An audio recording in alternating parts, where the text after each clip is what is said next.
Hi friends, ఈరోజు మనం ఈ వీడియోలో బెండకాయ పులుసు ఎలా తయారు చేసుకోవడమో తెలుసుకుందాం రండి.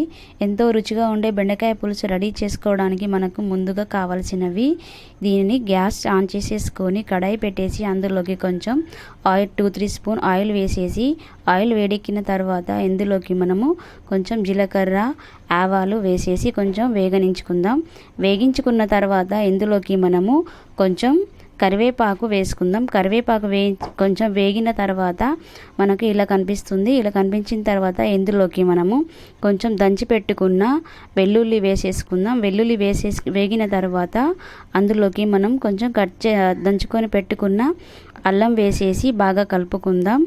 ఇలా కలిపించుకున్న తర్వాత మనకు కొంచెం బ్రౌన్ కలర్లోకి వచ్చేస్తుంది ఫ్రెండ్స్. ఇందులోకి మనం కట్ చేసుకొని పెట్టుకున్న చిన్న గ్రీన్ మిర్చి వేసేసి బాగా కలపండి. ఇలా బ్రౌన్ కలర్లోకి కనిపిస్తుంది. కట్ చేసుకున్న ఉల్లిగడ్డలు వేసి బాగా కలపండి.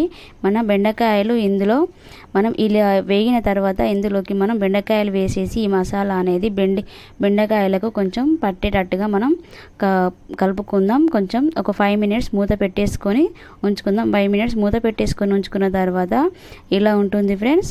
చూడండి, మనం కట్ చేసుకున్న ఈ బెండకాయల్లో నుండి గమ్ అనేది వెళ్ళిపోవడానికి కొంచెం డీప్ ఫ్రై చేసేసుకుందాం.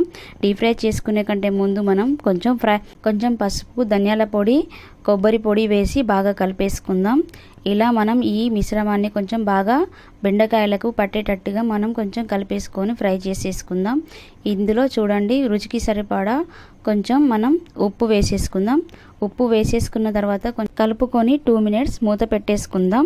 ఇంతలో మనం చింతపండు నానబెట్టుకొని చింతపండు వాటర్ని ఒక బౌల్లోకి తీసుకుంటున్నాను ఫ్రెండ్స్.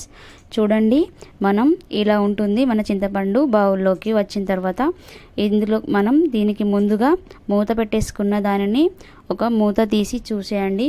ఇలా అవుతుంది. డీప్ ఫ్రై అయిపోయింది మన బెండకాయ అయిపోయిన తర్వాత ఈ బెండకాయ మిశ్రమంలోకి మనం చింతపండును యాడ్ చేసేసుకుందాం. ఇలా బాగా కలపండి. బాగా స్లో గ్యాస్లో కొంచెం ఉడకనివ్వండి.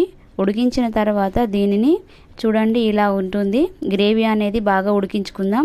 బెండకాయలు పచ్చిగా ఉండకుండా బాగా ఒక 5-10 మినిట్స్ ఉడికించుకున్న తర్వాత మనం కొత్తిమీర వేసేసి మన బెండకాయల పులుసు, ఎంతో రుచికరమైన బెండకాయ పులుసు మనకు ఇలా రెడీ అవుతుంది. మా వీడియో మీకు నచ్చినట్లయితే లైక్ చేయండి, షేర్ చేయండి, సబ్స్క్రైబ్ చేసుకోండి friends. Thank you. Bye bye.